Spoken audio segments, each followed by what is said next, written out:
Hello, beautiful souls. I am Valeria Maritza, your host here at Healing Through You. I am an infinite being of light, and so are you. My guest today walks with the whispers of the soul. What is that? What does that even mean? How do we connect to these parts of ourselves? Are they real? How are we able to follow up on the little whispers to really allow them to guide us through our life? So I am so excited to bring to you today my guest, Caroline Carey. Welcome, Caroline. How are you today? Thank you so much, Valerie. It's lovely to be with you in connection like this. And I'm really well today. Thank you. I got soaking wet in the rain, walking my dogs just beforehand. But apart from that, very well. That's interesting. It's raining here as well, and my dog would not go out. I have two as well, and one hates the rain. So I'm like, all right, I guess you'll have to go after the recording. Amazing. So I was just chatting with you earlier before I pressed record here, and I was just sharing with you that just looking at you, your picture, your essence just comes out as being the complete embodiment of the feminine. And I feel that this is such an important part to bring out, like right at the beginning here, because it's just coming through like, hey, talk about this.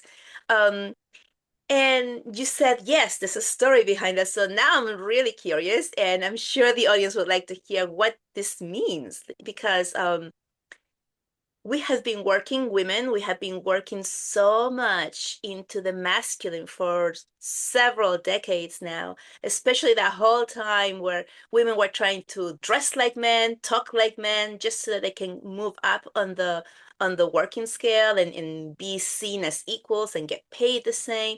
And so we have really leaned a lot, into the masculine. But now this is really the time of the feminine. So tell us a little bit about that and how you're able to just be and exude this beautiful essence of the feminine. Wow. Well, thank you, Valeria. That's a beautiful compliment. And yeah, I'm touched actually that you've started with this subject. For me, it began at the very beginning of my life. My mother wanted a little girl. She had a son. She had a lovely little boy, my brother, and she wanted a girl. And as soon as I was born, the one thing she said to me, well, not, I don't remember it then, but she has said to me since then, and she's long passed. But what she said about that moment was, I was so happy that you were a little girl. And you would think, well, that's what, and it is wonderful. It's wonderful that she thought that, and she was really happy about that. But what I understood later in my years was that she wanted a little girl, but she wanted a certain kind of little girl.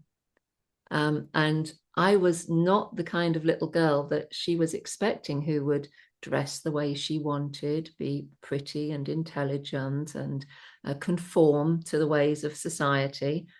I was a wild child. There is no doubt about it. And I wanted to be outdoors. I wanted to be with animals. I didn't want to wear the dresses that she wanted me to wear, or the lovely little white sandals that she bought from the shops for me. I was anything but that, and she struggled massively with it, and I got into a lot of trouble. I was, it was a bit of a nightmare, really, trying to be the child that was expected of me. So the expectations were huge, and then as I aged, I was compared a lot with my brother, even though he's masculine, he's male. Um, but he was clever at school. He learned to read and write before he went. As soon as he went to school, he picked up the pen and wrote his name. He came home from school on that very first day that he was there, and showed my mom his what he'd created, and she thought, oh, I could have been such a good mom. I could have taught him before he went to school. I could have had him, being top of the class if I'd only realized his capabilities. And so she decided at that moment that I would be that very good student, and I would learn to read and write before I went to school, to be like my brother. So on the one hand, she was saying, I want you to be this perfect little girl. On the other hand, she was comparing me to my brother and wanting me to adopt his ways.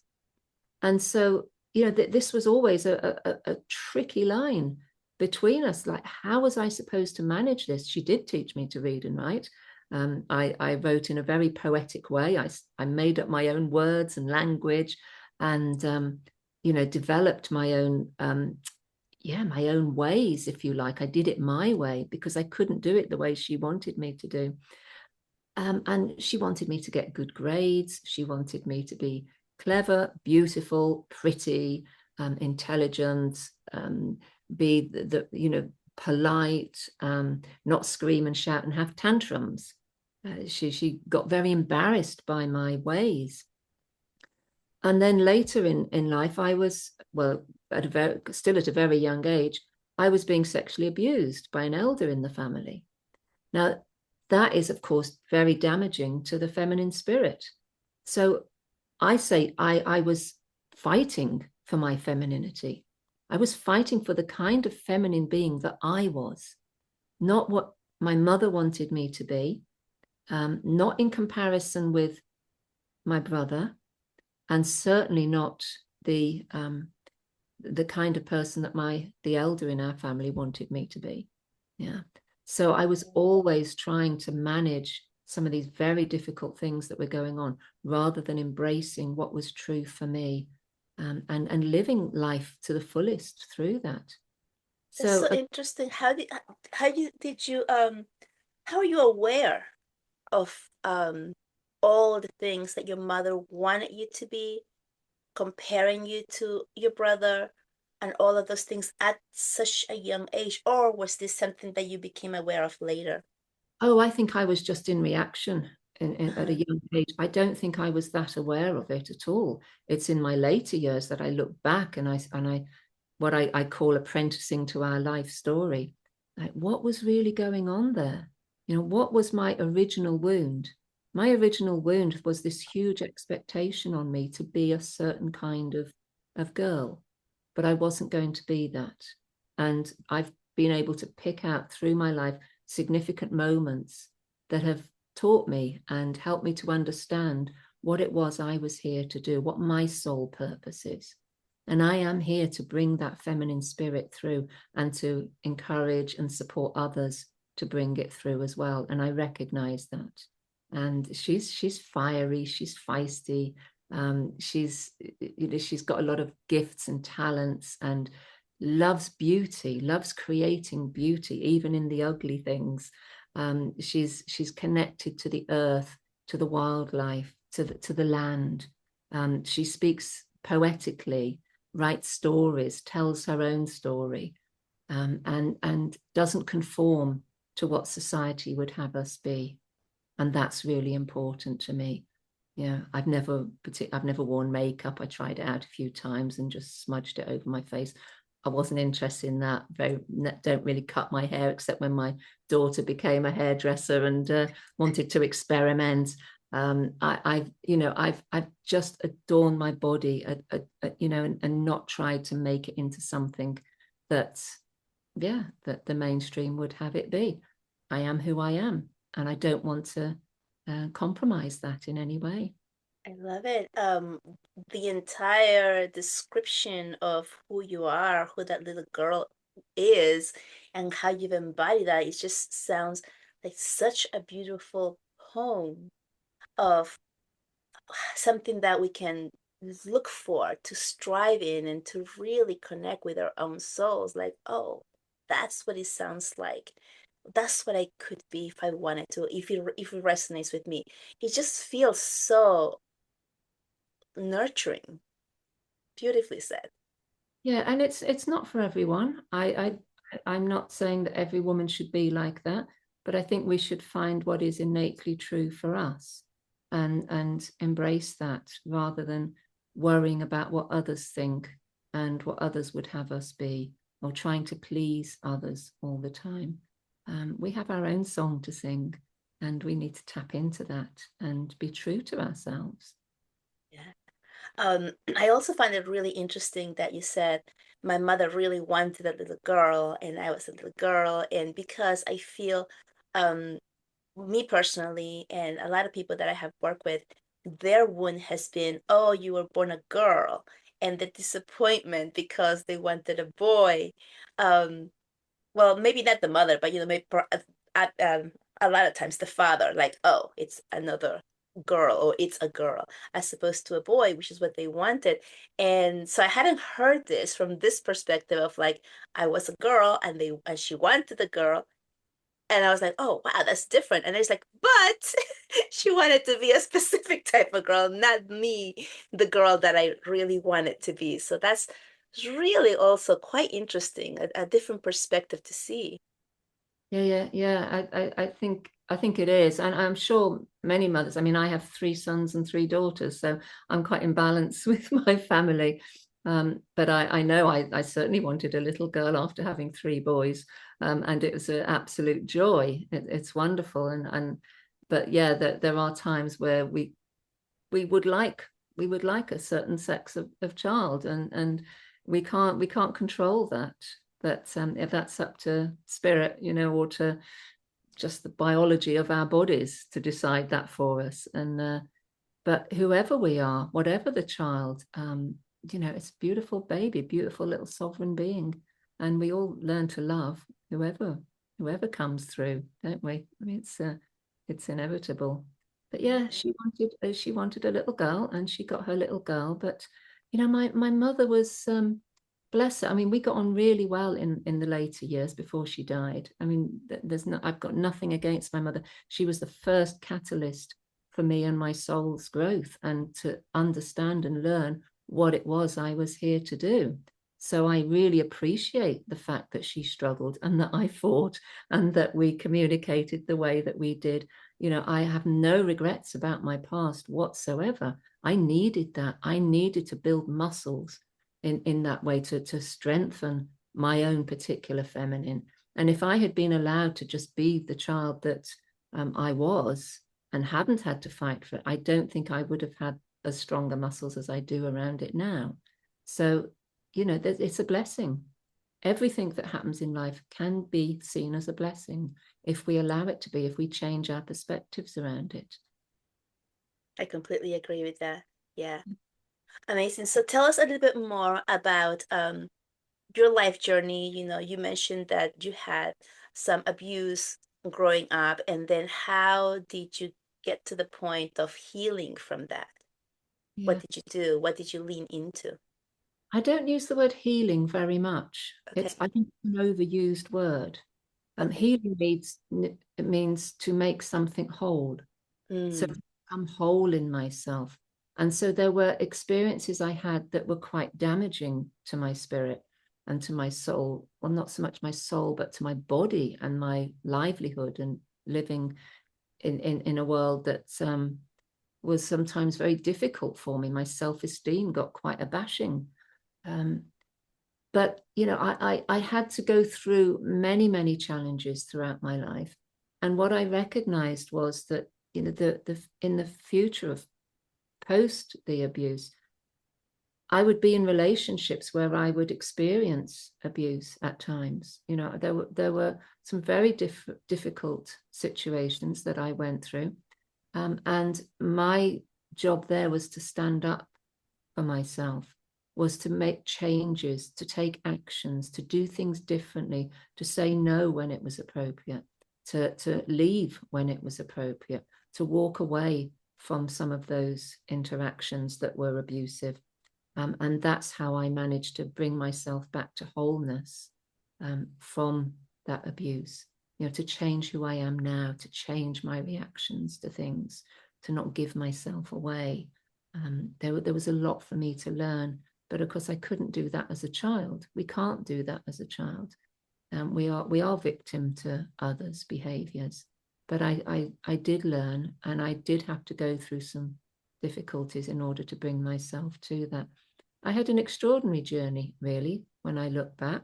I got pregnant at 16, and a single mom, but ended up in a relationship, having to leave home. I had to move away. So my motherhood that part of me that was becoming a mother, another really strong feminine archetype, what was really, really struggling. So again, I had to fight to keep my baby. I had to fight to keep hold of that mother instinct. I struggled a lot with that, but eventually came to that place of wholeness as a mother, and a deeper, much deeper understanding of who she is and what she is here to hold and be with. So there was, a lot of mothering for me to do, and a particular kind of mothering as well. Certainly wasn't the kind of mothering that my mother gave me. Yeah, being a mother at such a young age is just a completely different perspective on Yeah. how to raise, how to communicate with that child. Yeah, I was still a child myself. I Of had no course. idea. I had no idea how to manage, how to give birth, how to do anything, um, that was necessary. It was all very shocking in a way, and yeah, I could have had better support. So, how did you begin to really go within, with using the plants, the nature to support you? Oh, I think that came very, very early on. Always wanting to be in nature, always wanting to be at the bottom of the garden, always wanting my animals. I had so many pets. They were such a big part of my life, and I think it was those times really that I connected to my spirituality, because we were brought up. We weren't ever so religious, but my mother put the fear of God into us. We went to church, we went to Sunday school. She was very keen on us praying and being devoted to the church in some way. And I can remember her bringing the Bible to me and making me put my hand on the Bible to swear I was telling the truth, things like that. She brought us up to believe in God as a punishing God. That if we didn't behave ourselves, we wouldn't get Christmas presents, and we would be punished. And so I believed in God, but I didn't believe what she was telling us about God. I had a sense of something much bigger than that, much more, much more loving, and that was my choice at that age. So I just didn't trust her when she was saying these things, and I started to, one of the things she said was that, if you don't behave yourself, then God will be cross with you and your soul won't go to heaven. So I was like, well, what is this soul, and what is this heaven place, and what's the soul in me? I don't understand it, and I wanted to understand it, and I used to ask a lot of questions about the soul. And I recognized that, well, my animals must all have souls, and so when they died, as your little pets often do, they get buried in the garden. I believed that their soul went to heaven, and that they would be okay, they would be happy, and that was great, very consoling for me. But then I was sent to a convent. We weren't Catholic, but it was a Catholic convent. And we were Church of England. And so that was very confusing for me. So all the naughty Church of England girls in this, where all the Catholic girls would go off to their classes, and we were sent off to work with a different sister in the faith. And she would tell us things like, well, awful things really, like we were likely to get pregnant at a very early age, which I proved her right in that respect. But we had to stay away from boys because it would be trouble. And this was in our scripture classes, by the way. And she said some very strange things to us that didn't make a lot of sense at all. But one of the things she said was that animals didn't have souls and they didn't go to heaven. And I remember that the conversation we had around that and being furious and saying, no, that's not true. Animals do have souls and they go to heaven. I know, because mine have died and I felt it. But I was going to prove her wrong. And it was much later on in my life that I had a beautiful old horse that my children learned to ride on. She was very, very lovely. And she lived to be an old age, and she died of old age. And I remember her lying on the ground, and her head was on my lap, and I was stroking her, and I knew she was about to breathe her last. And suddenly she just lifted her head and her eyes rolled and her head dropped back onto my lap with her last breath. And I felt the most incredible energy moving through me. It was quite phenomenal. And I always say I would have fallen back if her head hadn't been on my lap. I had something to hold on to. Took my breath away. And I knew in that moment that her soul had left from her body through me and had gone wherever it needed to go. And I thought at that time, Sister Mary Edwards, you were wrong. I know that animals have souls. And then when my children were born, I was always watching them to see what was unique about them. What was the unseen parts of them that were their soul? What was it that they were particularly curious about or interested in? What were their hobbies and their passions?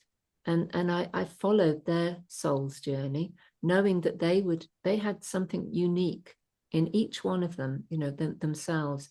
And so I've watched that. They're all adults, grown up now with their own children, and I still, I think, oh, what is their soul journey, and that's none of my business. That's theirs. That's for them to follow and be with in whatever way they choose.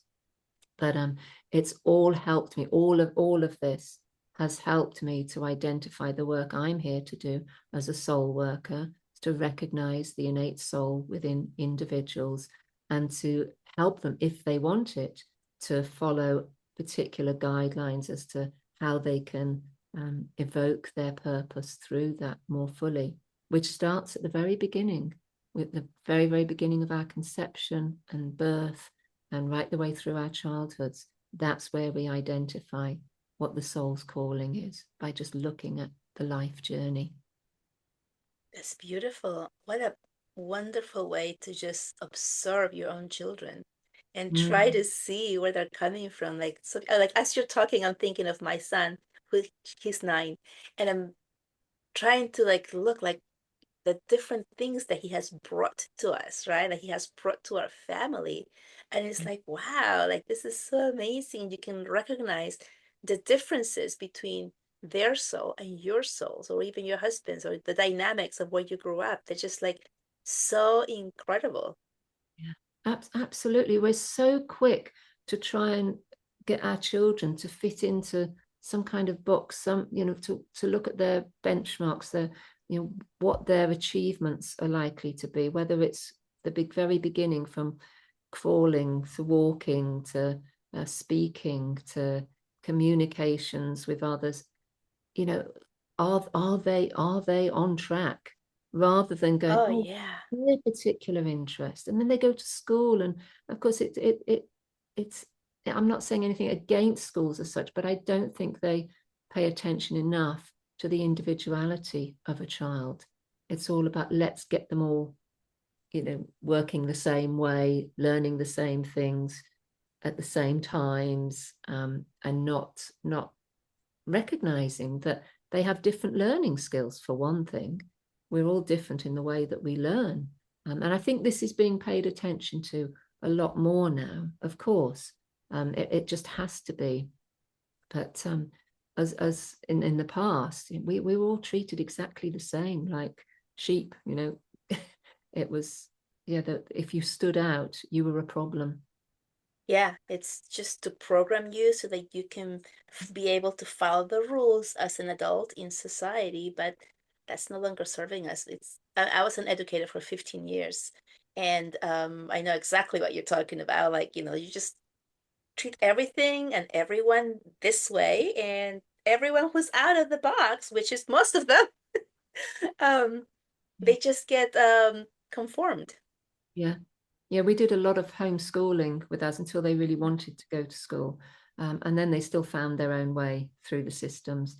But the systems are flawed, and we need to recognize that we don't have soul advisors here. We just have careers advisors. What's the career you're going to do? How are you going to make money? How are you going to bring up your families and pay your mortgage? Putting us in the rat race far too quickly, instead of us finding what's truly ours. to do and to be. And that's one of the things that where I've had to, you know, keep working at claiming myself, claiming my femininity, claiming what is mine to do. And it's not an easy path by any means. Yeah. How did you figure out what your soul purpose was? By looking back over my life, Mm-hmm. by What understanding it. Yeah, what literally. what made you decide, or did something happen, or did you come up, like, did you wake up one day and said, okay, let me look back into my life? Like, how did that come about for you? It's a really interesting one because can I remember a particular moment in time where I went, oh, this is what I need to do? I think it's been a very gradual process. And it's needed to be, because without that gradual process, I wouldn't have created the body of work that I have now, because I wouldn't have those significant moments to look back over. But as a little girl, I loved to dance and I loved to write, particularly poetry. After my mother had insisted that I learn to write very early on. But the dancing was very particular for me. I think my mother it was suggested to her that I went to dancing school because I could never sit still. I was always active. And they said, you know, let her channel this into the dance. Well, she sent me to ballet school, which was quite rigid. But I was happy in that because I needed to move. I needed to be dancing, and that was okay. And I had a little record player at home that I put my little tiny records on, and would play the same track over and over again, dancing to it. I think I had about 3 or 4 little records, and that dancing it helped me to feel secure in my body. It helped me to find out who I was. It gave me a connection to something bigger than myself, and it carried on into my adolescence. So I would be dancing in my bedroom, shut the doors, draw the curtains. I'd just be dancing away, and I'd go to the youth club and dance. But all the time I'd be asking this question, what's mine to do? And with this always having a faith in something bigger than myself, God's spirit, universal energy, the divine, the source. I've called it so many different things throughout my life, but it was always there. And that's probably because as a little girl, I was brought up to believe there was a God. But it wasn't a male God sitting on a cloud to me. It was in nature. It was around my animals. It was something was there, and I was so in touch with it. That the dance helped me to channel that more fully. And then when I was much older, 20, 30, whatever, going to the conscious dance groups that I went to, and I trained to be a 5 rhythms teacher, and I'd be dancing and dancing for hours and hours and asking that question, what is mine to do? Who am I in the world? And that was the biggest question I ever had, which is why I asked it of my children. Not that I asked them, but that was the question in my mind. Who is this child? I wonder what they're here to do and to bring into the world. In fact, when I was pregnant at 16, one of my aunties, who was very kind to me at the time, whereas everybody else was a bit annoyed with me, angry with me, to say the least.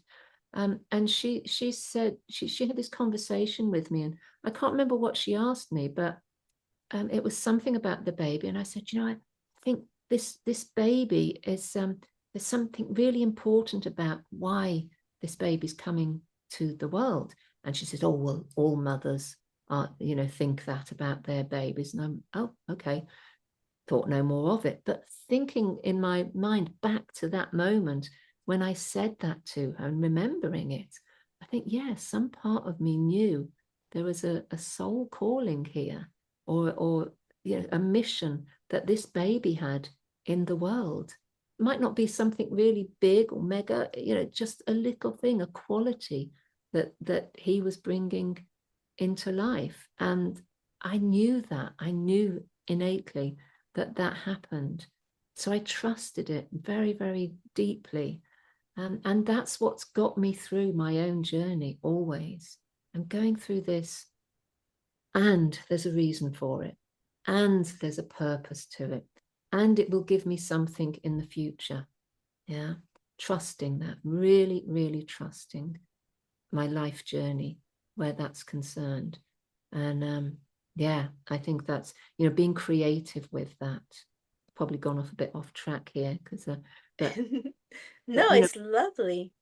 yeah, being creative.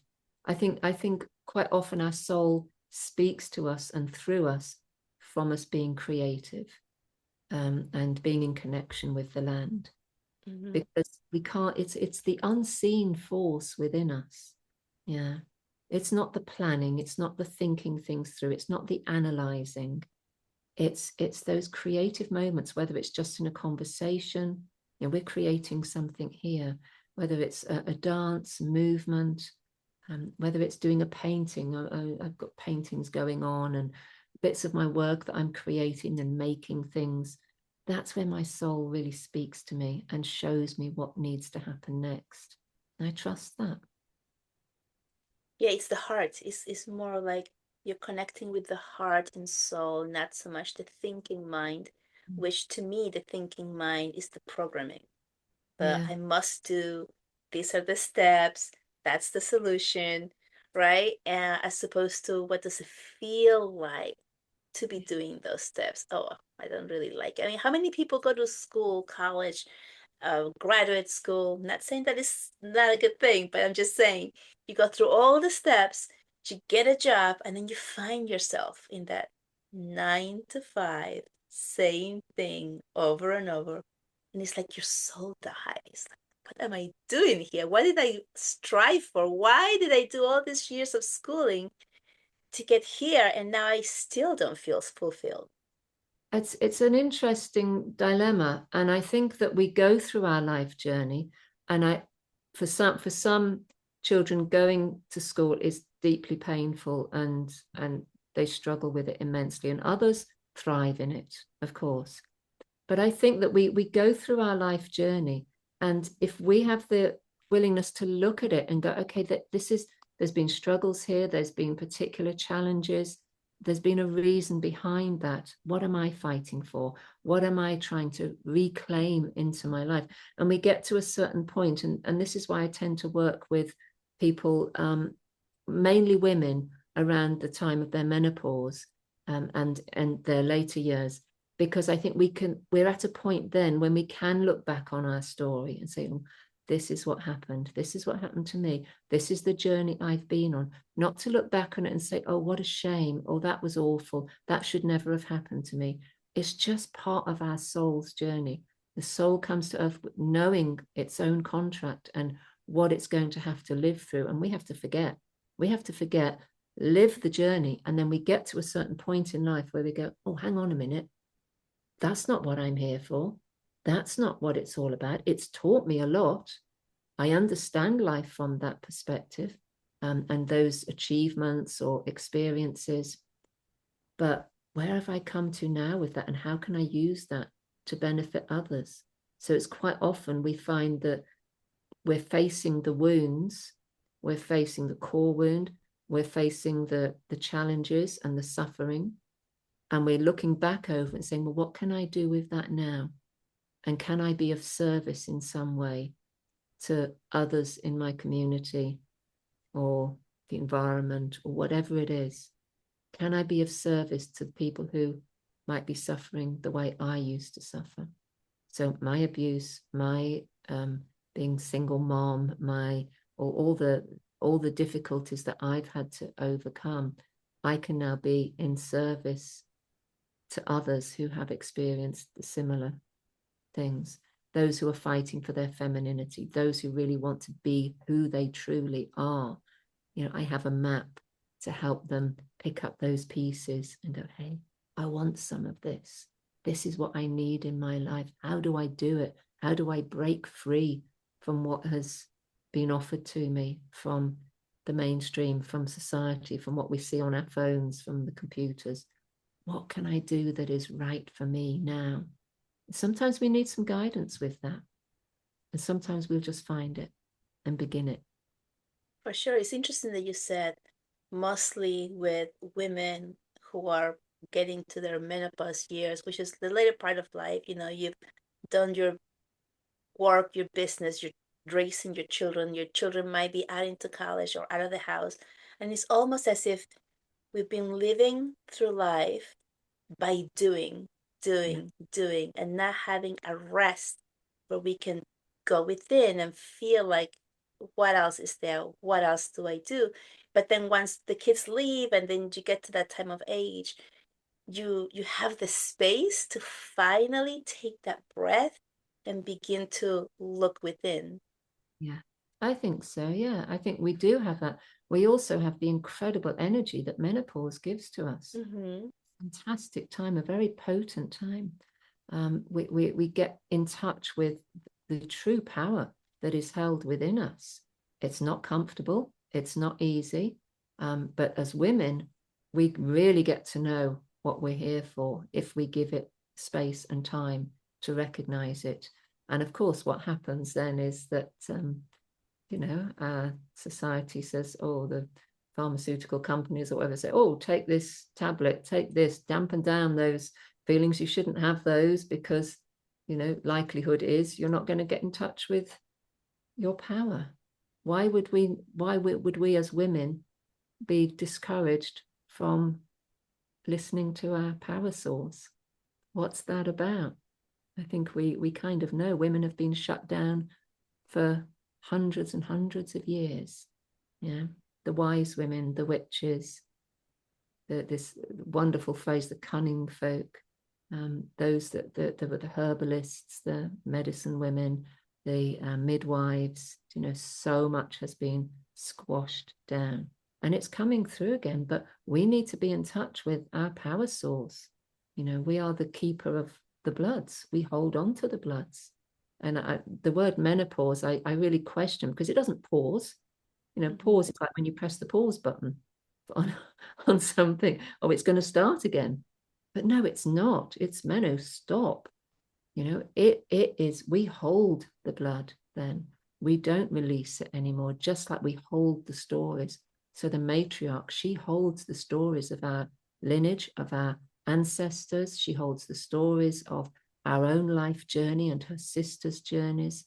Yeah, and we're here to start to be the enchantress, to share those stories with others, to express what is true for us.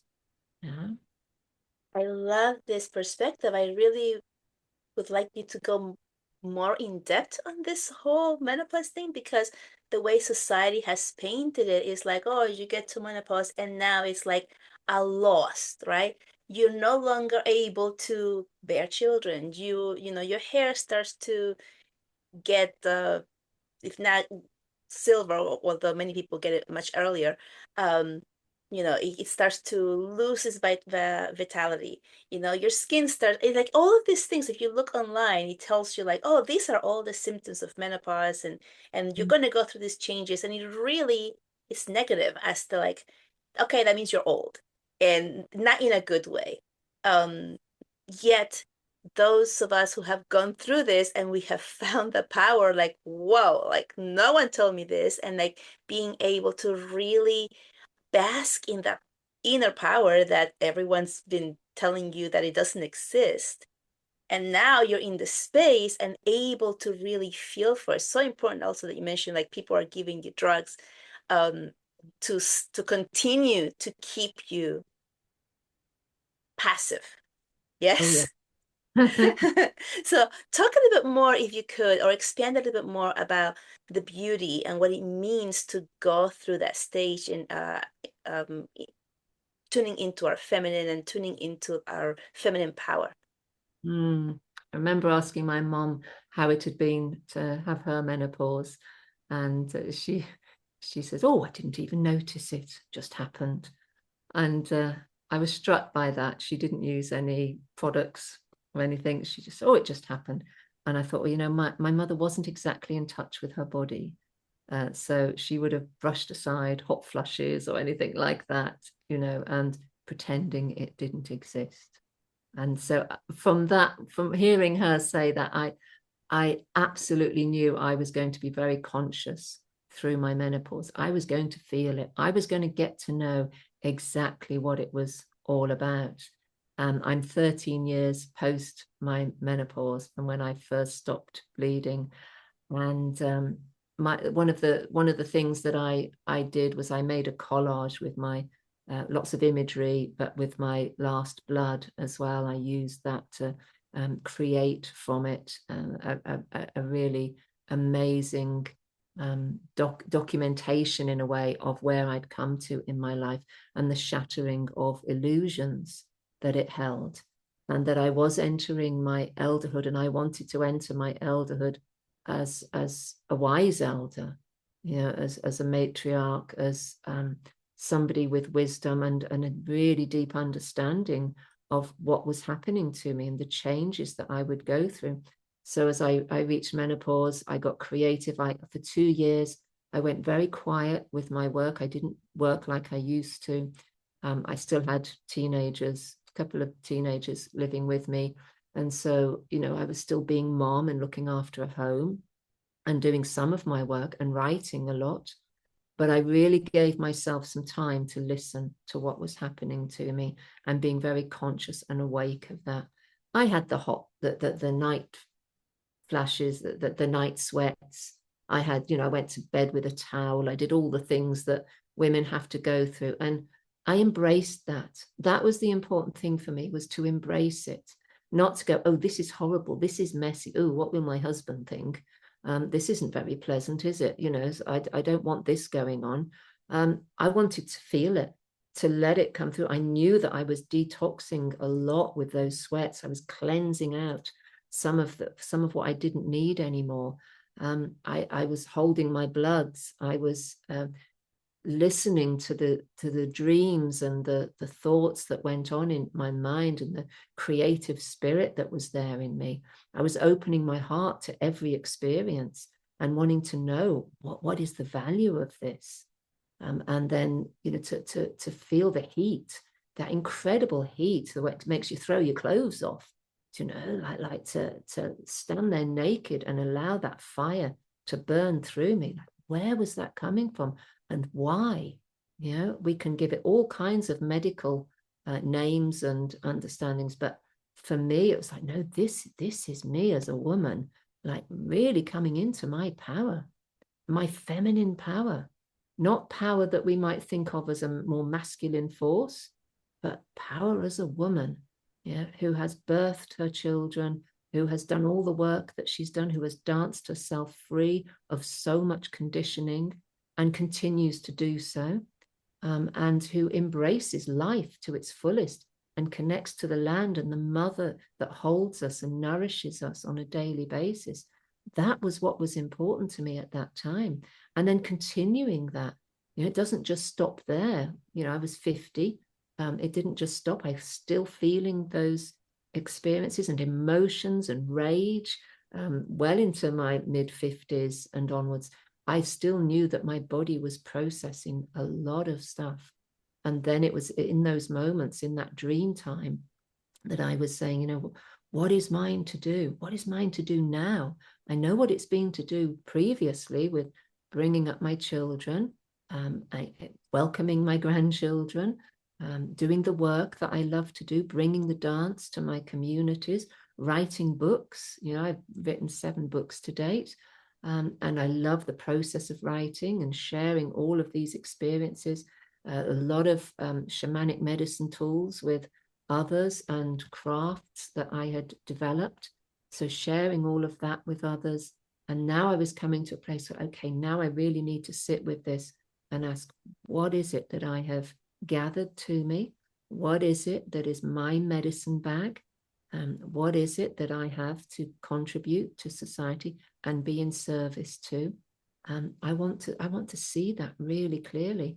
And from that, a map developed from all the stages throughout my life, looking at my life as archetypes and resources, as dwelling places and tools and loads of creative stuff. And I started to write it all down and draw it and map it out, right from my conception, right up until that present moment. And I from that, I created a whole body of work. And I was like, wow, this is what you've been wanting to show me all this time. This is what my life has been about. And it's still growing and developing, of course, because we don't just develop something and then go, oh, right, that's it, done that. It has to develop constantly. But I saw the value of myself, not just as a body, as a woman, but as everything that I had accumulated, every experience I'd ever had. And I'm bringing that to the table and say, right, here I am, make use of me.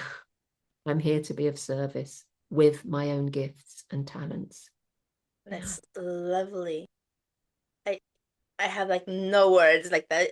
It's interesting because at the very beginning, when you started speaking about you being you, and I said, "Oh, that sounds like such a beautiful poem." And then you're like, "I've been writing poems all my life," and I'm like, "Whoa!" Like it's just like everything you say just sounds so beautiful and poetic and in harmony with the earth. It really does. I don't know if you can, like, I can see that, which is different from other beings and other people that I've interviewed or other people that I speak with. It's just the way that your words flow are so in communion with the earth and with being and being grounded. I just love your energy. Thank you. Well, if you think about it, because my mother insisted so much on that writing and that putting things down on paper in that way, that I couldn't do, that I struggled so much with, and I began to write poetry because that was the only language that I could articulate in that way. That's how I learned to develop my own poetic way of speaking and understanding life. I was never academic in any shape or form. I could not understand what teachers were saying to me. I still can't, to be honest. If I go and study something, I've got to find my own way with it. I've always had to find my own way. Back then, if they knew what they know now, I probably would have been classed as ADHD and given tablets or something to keep me quiet. Who knows what would have happened? But thankfully, I didn't. I wasn't diagnosed. Although I think my mother kept trying to ask, "What is wrong with her? Please, doctor, show me what's wrong with her so I can fix it." But that didn't happen, and now I probably would get a diagnosis, and I think I am on the spectrum. There's no doubt about it. But I learned to use that as a superpower, if you like. I learned to find what my gift was through the just the struggle of having to try and do what my parents wanted me to do. I became a poet. So my writing is poetic.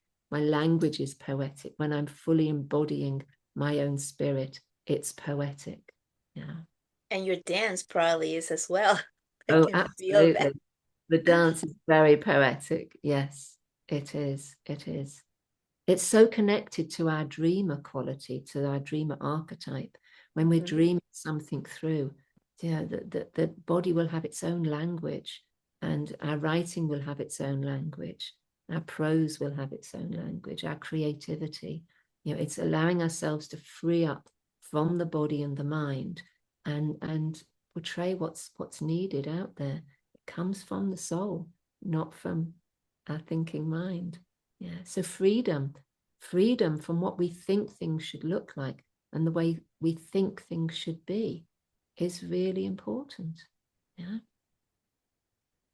What would you recommend for people um, for this new year? I know we're still, some time here in 2024, but for the new year, what would you recommend for people to lean into or look into if they want to connect more with their inner power or their feminine side, whether they're male or females? Mm. Um, what would you recommend they Yeah. look into or engage into? Um, well, I would say trust your inner being, trust yourself a bit more, what your intuition tells you, what your imagination tells you. I would say connect more to the land if you don't already. Connect to the spirits and the ancestral stories of the land around you, not from some far off culture, country. Like focus on what's here right now, even if you live in a city. look for the trees and the little grasses and flowers that grow up between the pavement slabs. Listen to the elements.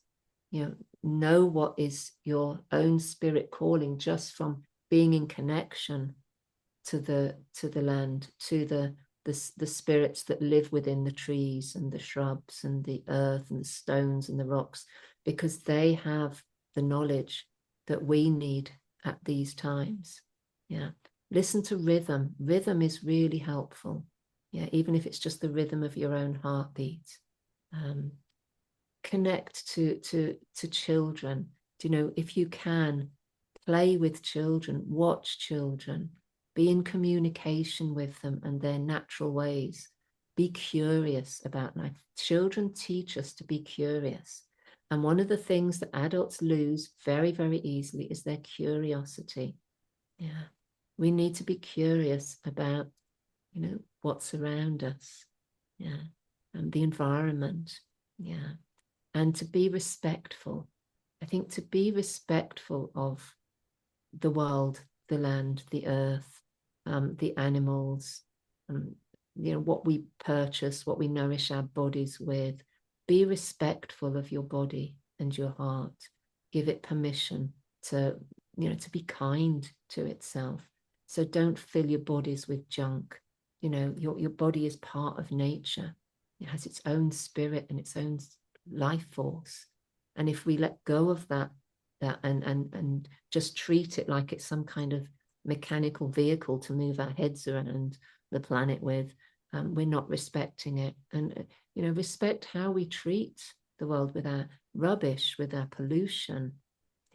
Respect, be curious, be kind, and more trusting. I think more trusting of just the breath that we breathe in. The word breath comes from spirit. It's Latin word for breath is spirit. So if we're trusting that, then we're trusting the life force that is all around us. When we breathe in spirit. And all this talk of spirituality, like, well, what is spirituality? Or it's some kind of gods, goddesses, or some new age philosophy or whatever. It's just what's around us. The biggest entity around us is the air, is the oxygen that we breathe. We can live without food. We can live without water for a short while. We can't live very long without breath. We need the breath. And when we breathe deeply, we start to feel more. And because so many of us have been traumatized in our lives, or we've been neglected, or we've suffered, our natural instinct is to hold our breath. That's what we do. Hold the breath, don't feel. And that's what stops us from being able to heal, to really be able to heal from those experiences, because we're not engaged to spirit. We're not engaged to that life force that really matters. And so we've lost spirituality. We've lost the sense that there is something taking care of us. There is something that we are connected to. We've just become very small and narrow-minded. We've forgotten that we are beautiful spiritual beings here in this body, and needing to find what ours is to be in service to. So trust your breathing. Breathe deeply. Allow the feelings to arise. Move with them. Dance with them. Express them. Trust your heart knows what it needs to do. Get into community as much as you possibly can. Be with others, not those who are going to say, oh, don't feel that, you shouldn't feel that, you're all right, it's okay. So those who just let you be yourself and express what is yours to express, not blaming others, just this is what I need to move through. And that way you're inviting spirit in, you're inviting your spirituality back. You don't have to believe in something. All you have to do is be in connection to the natural forces around us. Beautifully said. And tell me, Caroline, where can people go and find you? How can they connect with you? They can find me on my website, which is middleearthmedicine.com. Nothing to do with Tolkien here. Middle Earth came way before Tolkien. In fact, Tolkien wrote his books from the original language, which was Middle Earth connected to the Middle Ages. And that's where our stories became lost. Yeah, these kind of spiritual stories. And you know, I'm all about reclaiming a sense of what is truly ours on this land. So middleearthmedicine.com. I'm on Facebook, I'm on Instagram, I use all the social media. What a great gift from Spirit that we have this beautiful connection. We can connect with each other here, that you know, we can be in communication with each other. I know it has all its shadowy, horrible stuff as well, but you know, I was somebody when I very first started offering dance classes and the like, I used to have to make my own flyers, stick them in envelopes, stick on the stamp, post them up in libraries and shop windows, and now I can say, here I am, this is what I offer, this is what I'd like to share with you today, and just put it out there for others to see all around the world. So what a gift it is. And yeah, so I think people can find me quite easily, and I'm And I'll really connect with those who want to. Amazing. And I will put, of course, all of your links in the description. Thank you. So if you didn't have a pen or pencil, just go down to the description. You can find all of her handles so you can connect with Caroline. Thank you so much, Caroline, for coming to my show and sharing your lovely energy. It's just such a breath of fresh air. That's lovely. Thank you so much, Valeria. And yeah, blessings on your journey and your podcast. Thank you. And with that, I'll let you go. Have a good rest of the day. Bye bye. Well, thank you so much for being here and staying till the end. Her energy is so lovely, and I really, really love this energy. I specifically made this to come out around this time, which is right about the holidays coming up, because her energy really embodies the feminine part and who we are. And I'm hoping that this will help you during this time of reflection. The end of the year is coming up, during this time of gathering who you are, what you want to be, or who is it that you really are outside of what society is telling you what or who to be. Maybe this will help you a little bit with that. With that, please like, subscribe, and share with as many people as you feel would really benefit from this channel, the content on it, or even this episode. I really would appreciate it because that's how other people are able to find it. Thank you so much. And with that, I'll see you next time. Bye bye.